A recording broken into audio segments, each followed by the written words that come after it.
ದಯಮಾಡು ಅಂದರೆ, ಅಮ್ಮ ನಾನು ಪರರ ಮನೆಯ ಹಾಳು ತಾಯಿ, ಅವರ ಅನ್ನದ ಋಣ ತೀರ್ಸಕ್ಕೆ ನಾನು ಗಾಣ ಹೊಡಿತಾ ಇದ್ದೀನಿ.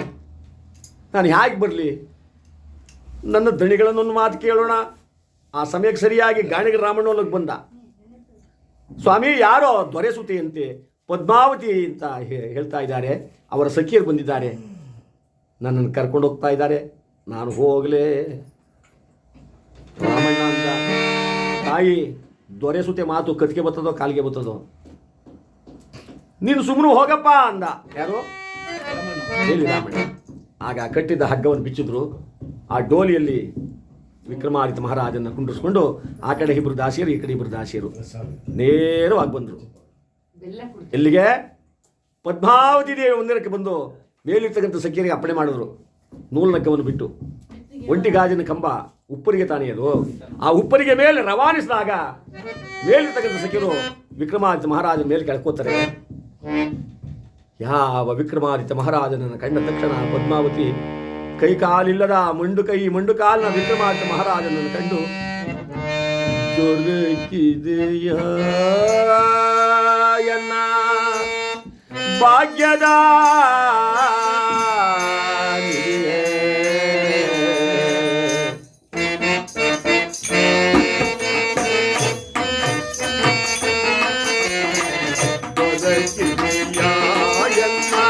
ಭಾಗ್ಯದ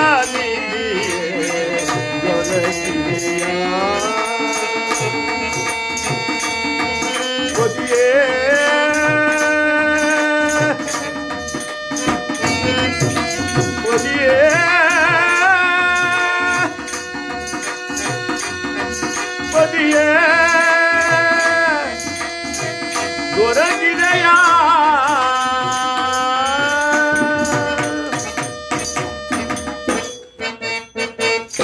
ಸ್ವಾಮಿ?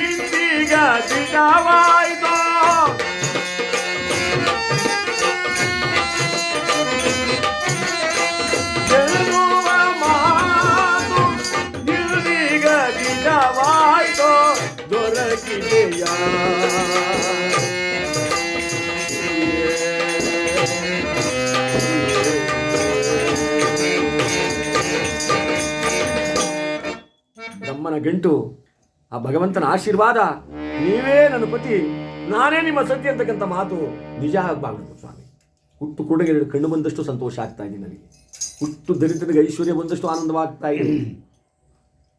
ಬತ್ತಿ ಹೋಗಿರುವ ಸರೋವರಕ್ಕೆ ಜಲ ಬಂದಷ್ಟು ಸಂತೋಷ ಆಗ್ತಾ ಇದೆ. ನನಗೆ ದೊರಕದ್ರಲ್ಲ, ನನಗಷ್ಟೇ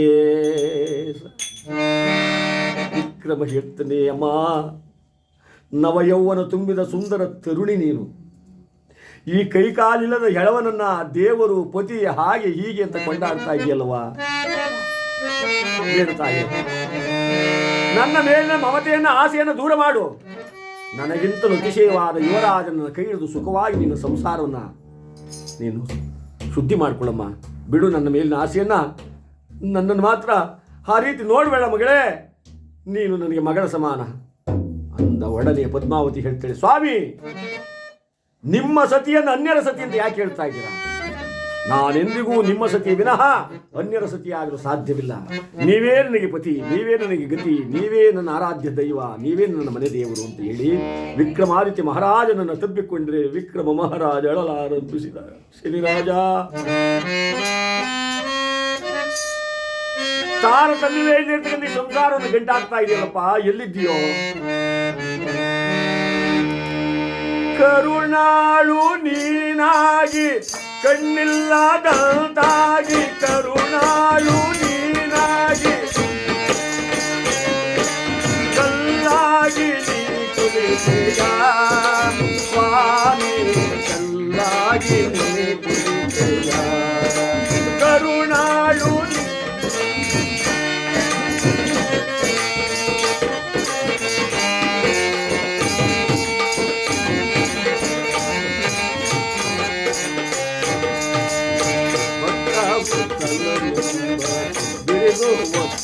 ಮೇಲೆ ಭಕ್ತರಿಗಾದೀನ ನಾಗಿರಬೇಡವೇ.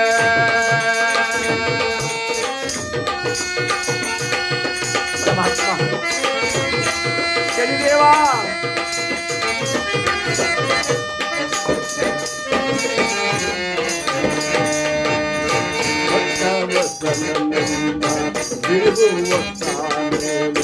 ಭಕ್ತರಿಗದೀನ ನಾಗಿರಬೇಡವೇ.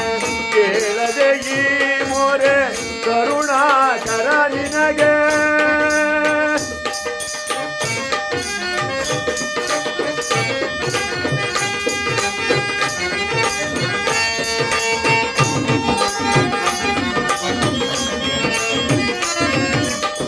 ಕೇಳದೆ ಈ ಮೊರೆ ಕರುಣಾಕರ ನಿನಗೆ. ಕರೆಯುವೆ ಬಾರೋ ಏ ಶನಿದೇವ.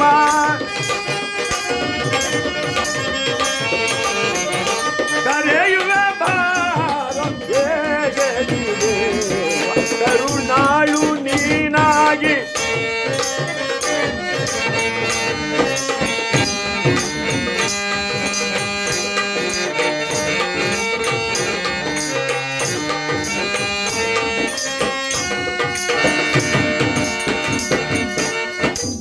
ನಿನ್ನನ್ನು ಕರುಣಾಳು ಅಂತಾರೆ, ಕರ್ಮಫಲದಾತ ಅಂತ ಕರೀತಾರೆ.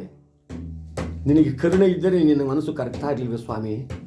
ಹೇ ಶನಿದೇವ, ಭಾನುನಂದನ, ಅನಾಥ ರಕ್ಷಕ, ಈ ಬಡವನ ಕೂಗು ನಿನಗೆ ಮುಟ್ಟುತ್ತಿಲ್ಲವೇ?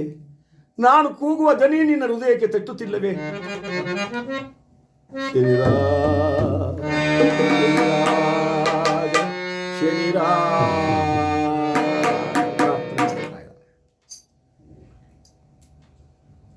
ಕೋಟಿ ಸೂರ್ಯ ಪ್ರಕಾಶಮಾನಾಗಿ, ಒಂದು ಕೋಟಿ ಸೂರ್ಯ ಒಂದೇ ಸಾರಿ ಉಟ್ಬಿಟ್ರೆ ಎಷ್ಟು ಬೆಳಕು ಬರುತ್ತೋ ಅಷ್ಟು ಬೆಳಕು ಪ್ರಜ್ವಲಿಸ್ತಾ ಇದೆ ಅಲ್ಲಿ. ಇಲ್ಲಿ ಪದ್ಮಾವತಿಯ ದೇವಿಯ ಮಂದಿರದಲ್ಲಿ ಆ ಒಂಟಿಗಾಜಿನ ಕಂಬದ ಉಪ್ಪರಿಗೆ ಮೇಲೆ ಥಟ್ಟನ ಪ್ರತ್ಯಕ್ಷವಾಗಟ. ಸತ್ಯಕ್ಕೆ ಶ್ರೀರಾಮನೇ ಸರಿ ನಿನ್ನ ಗುಣವನ್ನು ತಿಳಿಯಲೋ.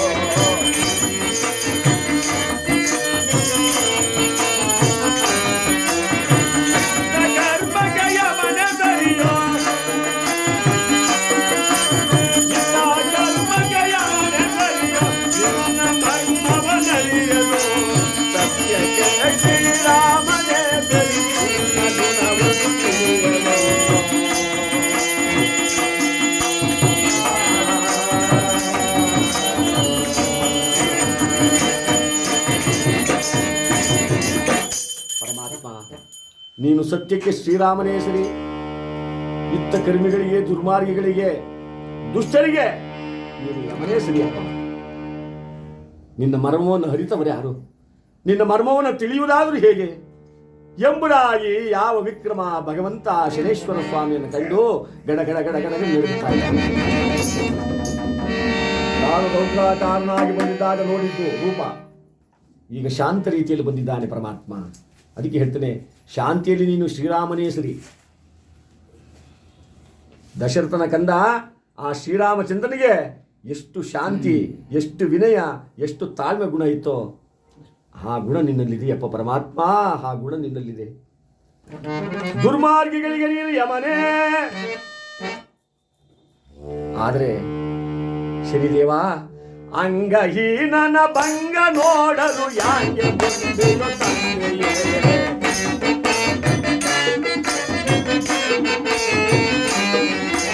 ಅಂಗಹೀನನ ಭಂಗ ನೋಡಲು ನಿಕ್ಕಿ ಹೋಗಿದ ನನ್ನ ಜನ್ಮ, ನಿಕ್ಕಿ ಹೋಗಿದ ನನ್ನ ಜನ್ಮ ಭಂಗವಾಯಿತು ಜೀಯನೇ. ಸತ್ಯಕ್ಕೆ ಶ್ರೀರಾಮನೇ ಸರಿ ಗುಣವನ್ನು ತಿಳಿಯಲೋ.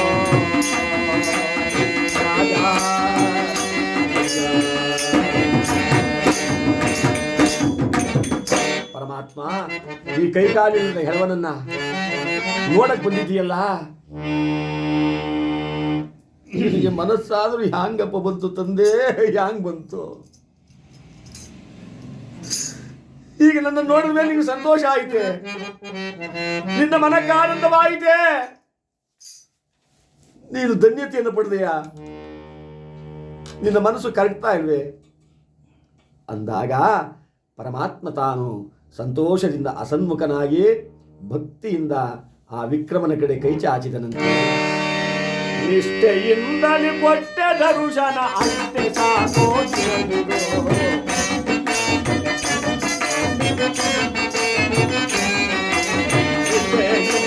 ಕೊಟ್ಟ ದರುಶನ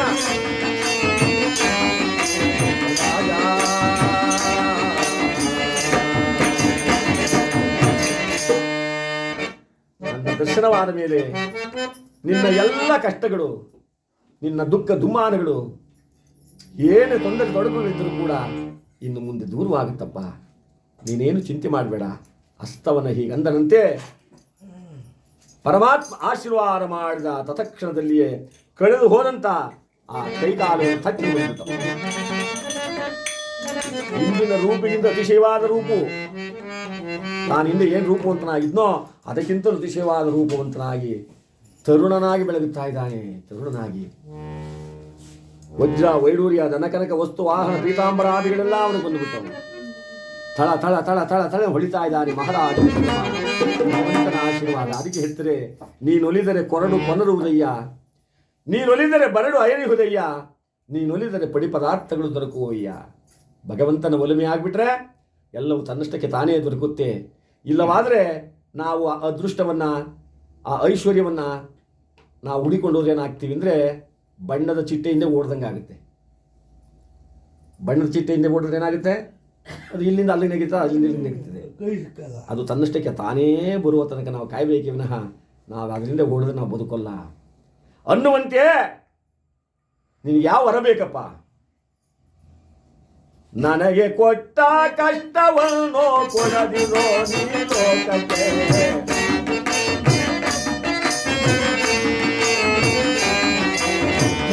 ಇಲ್ಲದಲ್ಲಿ ಬೇಡಿಕೊಂಡೆ, ಇಲ್ಲದಲ್ಲಿ ಬೇಡಿಕೊಂಡು ಕೊಡದಿರೋ ನನ್ನ ಜನರಿಗೆ,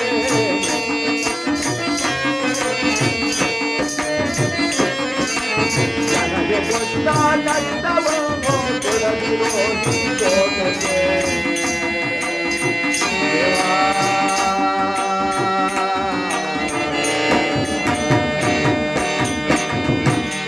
ಪರಮಾತ್ಮ ನನಗೆ ಕೊಟ್ಟಂತ ಕಡು ಕಷ್ಟವನ್ನ ಭೂಲೋಕದ ಯಾವ ಜನಗಳಿಗೂ ಮಾತ್ರ ಕೊಡಬೇಡುತ್ತದೆ. ಈ ಕಷ್ಟವನ್ನು ಅನುಭವಿಸಿದ ನಾನು ಮಾತ್ರ ಅನುಭವಿಸಿದ್ದೀನಿ ಅಂತ ನನಗೆ ಮಾತ್ರ ಅರ್ಥವಾಗುತ್ತೆ.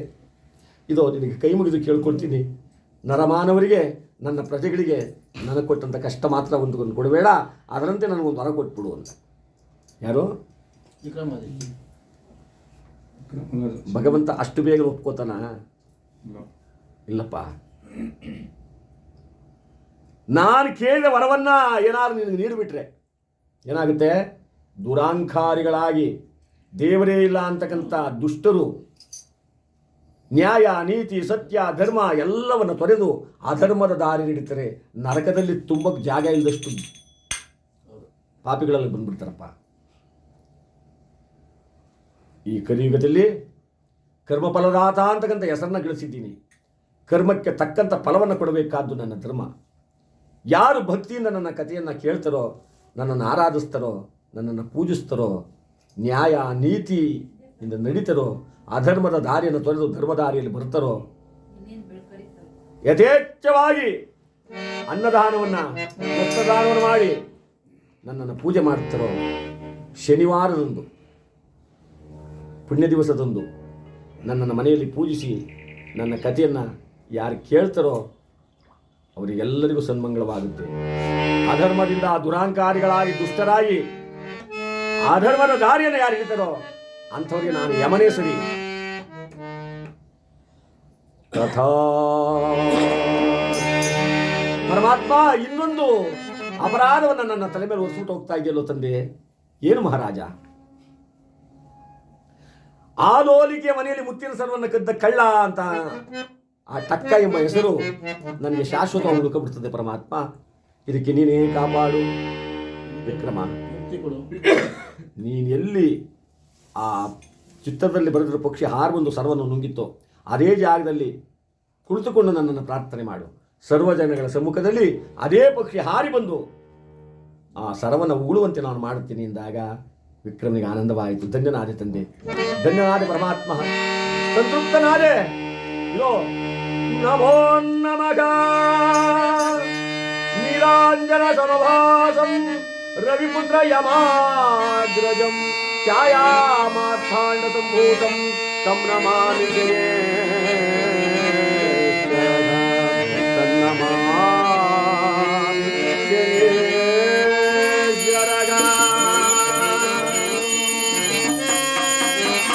ಭಗವಂತ ತಕ್ಷಣ ಮಾಯವಾಗುತ್ತ.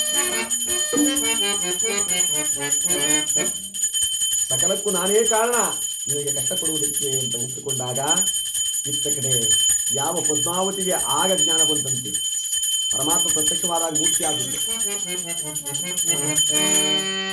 ಪರಮಾತ್ಮ ಅದೃಶ್ಯನಾದ್ಮೇಲೆ ಕಣ್ಬಿಟ್ಟು ನೋಡುತ್ತಾಳೆ. ಎಲ್ಲಿ ತಸ್ಕರ, ಕೈಕಾಲಿಲ್ಲದ ಎಡವ, ಆ ನನ್ನ ಸ್ವಾಮಿ, ಆ ನನ್ನ ದೇವರು ಎಲ್ಲಿ? ವಿಕ್ರಮ ಅಂದ, ನೀನು ಯಾರನ್ನ ತಸ್ಕರ ಕೈಕಾಲಿನ ಎಡವ ಅಂತ ತಿಳ್ಕೊಂಡಿದ್ದು? ಆ ತಸ್ಕರನೇ ನಾನು. ಸ್ವಾಮಿ ಸ್ವಾಮಿ, ನನ್ನ ಆನಂದಕ್ಕೆ ಪಾರವೇ ಇಲ್ಲ. ನನ್ನ ಜನ್ಮ ಸಾರ್ಥಕವಾಗೋಯ್ತು ಸ್ವಾಮಿ. ಧನ್ಯಳಾದೆ ನಾನು, ಧನ್ಯಳಾದೆ ಅನ್ನುವಾಗ ನಿನ್ನ ಮಗಳಾಟಕಂತ ಪದ್ಮಾವತಿ ಕೈಕಾಲಿನ ಹೆಳವನನ್ನು ತಂದು ಮದುವೆ ಆಗ್ತೀನಿ ಅಂತ ಇದ್ದಲ್ಲಂತೆ ಎಂದಾಗ ಮಹಾರಾಜ ಈ ರಾತ್ರಿ ಕಳೆಯುವುದಕ್ಕಾಗಿ ಅವನು ಶಿರಚ್ಛೇದನ ಮಾಡಿ ಅಂತ ಅಪ್ಪಣೆ ಮಾಡಿದ್ದ. ಆ ರಾತ್ರಿ ಕಳೆಯುವುದರೊಳಗಾಗಿ ತೇಜೋ ವಿರಾಜಕನಾಗಿ ಕುಳಿತಿದ್ದಾನೆ. ಆ ಕರಾಳ ಕಟಕರು ಓಡುವಂದ್ರು, ಎಲ್ಲಿ ಅವನ ತಸ್ಕರ, ಎಲ್ಲಿದ್ದಾನೆ? ಬನ್ನಿ, ನಾನೇ ಆ ತಸ್ಕರ. ಮಹಾರಾಜರ ವಿಚಾರ ತಿಳಿಯಿತು. ಬಂದ ಒಡನೆಯೇ ಎರಡು ಕಾಲನ್ನು ಹಿಡ್ಕೊಂಡು ಬೇಡ್ಕೊಳ್ತೇನೆ, ಸ್ವಾಮಿ ನನ್ನ ಮಗಳನ್ನು ಕೈ ಬಿಡಬೇಡಿ, ಈ ರಾಜ್ಯವೆಲ್ಲವೂ ನಿಮ್ಮದೇ. ನನಗೆ ಹಿಂದಿಲ್ಲ ಮುಂದಿಲ್ಲ, ಒಬ್ಬಳೇ ಮಗಳು. ನನ್ನ ಮಗಳನ್ನು ಲಗ್ನವಾಗಿ ಈ ರಾಜ್ಯದ ಭಾರದ ಈ ಕ್ರಮವನ್ನು ತಾವೇ ವಹಿಸಿಕೊಂಡು ನನಗೆ ಮುಕ್ತಿಯನ್ನು ಕರುಣಿಸಬೇಕು ಅಂದಾಗ ಯಾವ ಮಹಾನುಭಾವ ವಿಕ್ರಮಾದಿತ್ಯ ಹೇಳಿದ, ನಾನು ಯಾರನ್ನು ಕೈ ಬಿಡುವುದಿಲ್ಲಪ್ಪ, ಬನ್ನಿ ನನಗೆ ಮುಖ್ಯವಾದ ಒಂದು ಕೆಲಸವಿದೆ, ಬನ್ನಿ ಅಂತ ಹೇಳಿ ಯಾವ ಚಂದ್ರಸೇನ ಮಹಾರಾಜ, ಪದ್ಮಾವತಿ, ಗಾಣಿಗರ ರಾಮಣ್ಣ, ಹಲವಾರು ಪ್ರಜೆಗಳು, ಸೇನಾಪತಿಗಳು ಎಲ್ಲರೂ ಬರುತ್ತಾ ಇದ್ದಾರೆ. ಎಲ್ಲಿಗೆ? ನಂದೆಯ ಶೆಟ್ಟಿ ಮನೆಗೆ. ಮಹತಾಯಿ ಆಲೋಲಿಕೆ ಅಂದಿನಿಂದ ಇಂದಿನವರೆಗೂ ಜಗನ್ಮಾತಿನ ಪೂಜೆ ಮಾಡುತ್ತಾ ಇದ್ದಾಳೆ. ವಿಕ್ರಮಾದಿತ್ಯ ಮಹಾರಾಜ ಆ ಪತಿ ಎಲ್ಲೇ ಇರಲಿ, ಅವರು ಹೇಗೇ ಇರಲಿ, ಬೇಗ ಬಂದು ನನ್ನ ಕೈ ಹಿಡಿಬೇಕು, ಅವರೇ ನನಗೆ ಪತಿ ಆಗಬೇಕು, ಅವರೇ ನನಗೆ ಗತಿ ಅಂತ ಹೇಳಿ ಪೂಜಾ ಸಾಮಗ್ರಿಗಳನ್ನು ಇಟ್ಟುಕೊಂಡು ಆ ದೇವಿನ ಪ್ರಾರ್ಥನೆ ಮಾಡ್ತಾ ಇದ್ದಲ್ಲ. ವಿಕ್ರಮಾದಿತ್ಯ ಮಹಾರಾಜ ನೇರವಾಗಲು ಬಂದ. ಯಾವ ಲೋಲಿಕೆ ತಲೆ ಬಗ್ಗಿಸ್ಬಿಟ್ಲು. ಕಾರಣ ಕೈ ಮುಗಿದು ಕೇಳಿಕೊಂಡ್ರು. ಏನಂತ? ವಂಶವಂತೆಯೇ ಕೇಳೆ ಹಂಸೆ ನುಂಗಿತು ಹಾರ,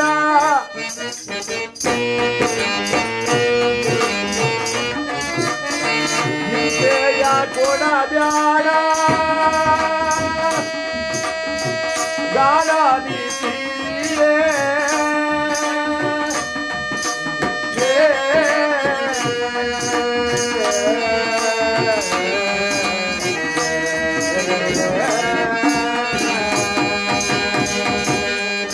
ಏನಂತ ಕೇಳಿಕೊಂಡೆ. ನೀನು ವಂಶವಂತಳು, ಒಳ್ಳೆ ಕುಲದಲ್ಲಿ ಹುಟ್ಟವಳು, ಒಳ್ಳೆ ಪ್ರಸೂತಳು, ಒಳ್ಳೆ ಜ್ಞಾನವಂತಳು ಅಂತ ಕೈ ಮುಗಿದು ಕೇಳಿಕೊಂಡೆ. ಆದರೂ ಕೂಡ ನೀನು ನನ್ನ ಮಾತನ್ನು ನಂಬದೆ ಸರವನ್ನು ಕದ್ದ ಕಳ್ಳ ಅಂತ ಹೇಳಿ ನಿನ್ನ ತಂದೆಗೆ ಹೇಳಿ ನನಗೆ ಶಿಕ್ಷೆ ಕೊಡಿಸ್ಬಿಟ್ಟೆ ಅಂತಕ್ಕಂಥ ವಿಚಾರವನ್ನು ತಾನು ಬಾಯ್ಬಿಟ್ಟು ಹೇಳಿಲ್ಲ. ವಿಕ್ರಮಾದಿತ್ಯ ಮಹಾರಾಜನ ಮುಖ ನೋಡಿದ ತಕ್ಷಣ ತಾನೇ ಅದನ್ನು ಯೋಚನೆ ಮಾಡ್ತಾಳೆ, ನಾನು ಎಂಥ ಕೆಲಸ ಮಾಡಿಬಿಟ್ಟೆ. ಕೈ ಮುಗಿದ್ರು, ಗೋಗರಿದ್ರು, ನಾನು ಕಳ್ಳ ಅಲ್ಲ, ನಂಬು ನನ್ನ ಮಾತನ್ನ ಅಂತ. ಪಾಪಿಯಾದ ನಾನು ನನ್ನ ಕೈ ಇವರ ಕೈ ಕಾಲನ್ನು ಕತ್ತರಿಸುವಂತೆ ಮಾಡಿದವಳು ನಾನು ಅಂತ ಹೇಳಿ ಕತ್ತೆತ್ತಿಯೂ ಸಹ ವಿಕ್ರಮನನ್ನು ನೋಡಲಿಲ್ಲ. ಅವಳು ತಲೆ ಬಗ್ಗಿಸಿ ನಿಂತವಳಂತೆ. ಯಾರು? ನಂದಿಯ ಶೆಟ್ಟಿ ಮಗಳು ಆಲೋಲಿಕೆ. ವಿಕ್ರಮಾದಿತ್ಯ ಮಹಾರಾಜ ಹೇಳಿದ, ಕ್ಷಮಾಗುಣವುಳ್ಳವನು, ಧರ್ಮಾತ್ಮ, ನೀತಿವಂತ, ಸತ್ಯಾತ್ಮ. ಕ್ಷಮಿಸುವ ಗುಣ ಎಲ್ರಿಗೂ ಬರೋಲ್ಲ. ದ್ವೇಷ ಮಾಡ್ತಕ್ಕಂಥ ಗುಣ ಬೇಕಾದಷ್ಟು ಜನಕ್ಕಿದೆ. ಈ ಕ್ಷಮಿಸುವ ಗುಣ, ಕ್ಷಮಾಗುಣ ಅಂತ ಇದೆಯಲ್ಲ, ಆ ಗುಣ ಸಾಮಾನ್ಯವಾಗಿ ಬರೋಲ್ಲ.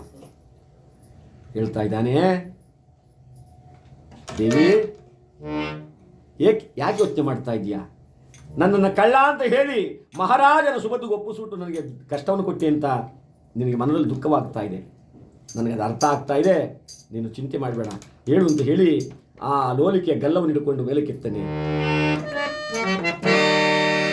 ಚಪಲ ಚಂಚಲ ಪ್ರಿಯ ಚಿಂತೆ ಜಾತಾಗೆ ಪ್ರಿಯ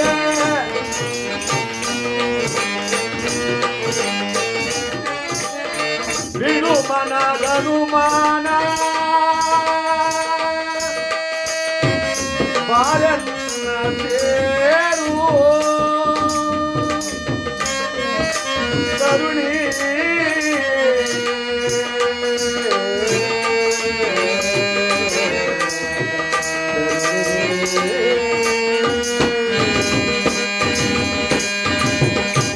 ಬಿಡು ನಿನ್ನ ಮನಸ್ಸಿನ ದುಃಖವನ್ನ ನೀನು ಬಿಡು, ಬಾ ನನ್ನೊಡನೆ ಸೇರು ಅಂತ ಹೇಳಿ ಯಾವ ಆಲೋಲಿಕೆಯನ್ನು ಕರ್ಕೊಂಡು ಈ ಕಡೆ ಪದ್ಮಾವತಿಯನ್ನು ಕರ್ಕೊಂಡು ಮಹಾರಾಜ ಚಂದ್ರಸೇನ ಮಹಾರಾಜ ಹಲವಾರು ಜನಗಳು ಗುಂಪು ಗುಂಪಾಗಿ ಸೇರಿಬಿಟ್ರು.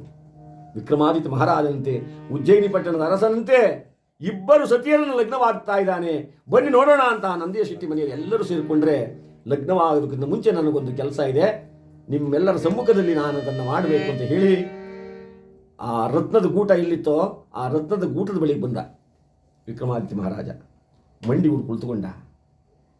ಶನೇಶ್ವರ, ಭಾನುನಂದನ, ಅನಾಥ ರಕ್ಷಕ, ಭಕ್ತವತ್ಸಲ, ಕರುಣಾಸಾಗರ ಪರಮಾತ್ಮ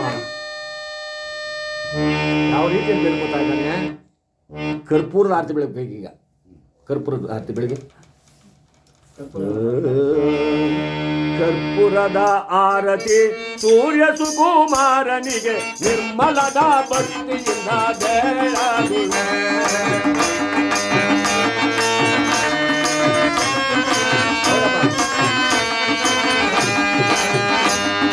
ಕರ್ಪೂರದ ಆರತಿ ಸೂರ್ಯ ಸುಕುಮಾರನಿಗೆ ನಿರ್ಮಲದ ಭಕ್ತಿಯಿಂದ ಬೆಳಗುವೆ. ಮಂಗಳದ ಆರತಿ ಸಾಂಗೋ ಪಾಂಗಲಿ ಮಂಗಳದ ಬಂಗರಹಿತ ಕರುಣಮಯಗೆ ಬೇಡಾಗಿದೆ, ಬಂಗರಹಿತ ಕರುಣಮಯಗೆ ಬೇಡಾಗಿದೆ. ಕರ್ಪೂರದ ಆರತಿ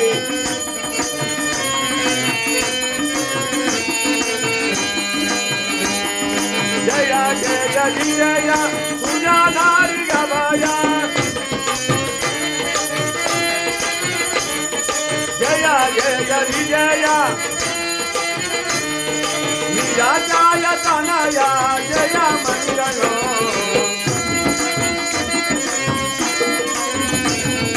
ನಿರಾಜಾಯ ತನಯ ಜಯ ಮಂಗಳೋ. ಕರ್ಪೂರದ ಆರತಿ ಸೂರ್ಯ ಸುಕುಮಾರನಿ ನಿರ್ಮಲದ ಭಕ್ತಿಯಿಂದ ಬೆಳಗುವೆ. ನಾವು ನಿರ್ಮಲದ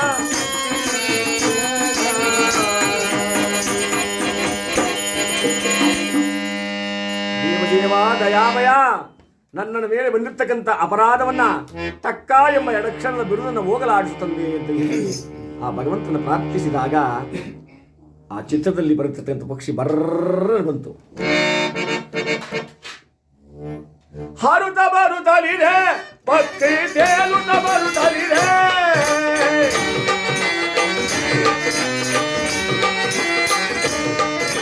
ಸರ ಸರ ತಾನು ಹಾರುತ್ತ ಬಂತು ಗುಳು ಗುಳು ಎನ್ನುತ್ತಲಿ ಸರವನ ಉಗುಳಿ ಹಾರುತ್ತಾ ಬರುತ್ತಲಿದೆ. ಆ ಪಕ್ಷಿ ಬರ್ರಂತು ಚಿತ್ರದಲ್ಲಿ ಬರ್ತಕ್ಕಂಥ ಪಕ್ಷಿ ಜೀವಂತವಾಗಿ ಬಂದು ಬರ್ರನೆ ಹಾರಿ ಬಂದು ಯಾವ ರಕ್ತದ ಗೂಟದ ಮೇಲೆ ಕುಳಿತುಕೊಂಡು ಆ ಸರವನ್ನು ನುಂಗಿತ್ತೋ ಅದೇ ಗೂಟದ ಮೇಲೆ ಬಂದು ಹಾರು ಬಂದು ಕುಳಿತು ಸರ್ವ ಜನಗಳ ಸಮ್ಮುಖದಲ್ಲಿ ಆ ಸರವನ್ನ ಗುಳು ಗುಳು ಗುಳು ಗುಳು ಗುಳು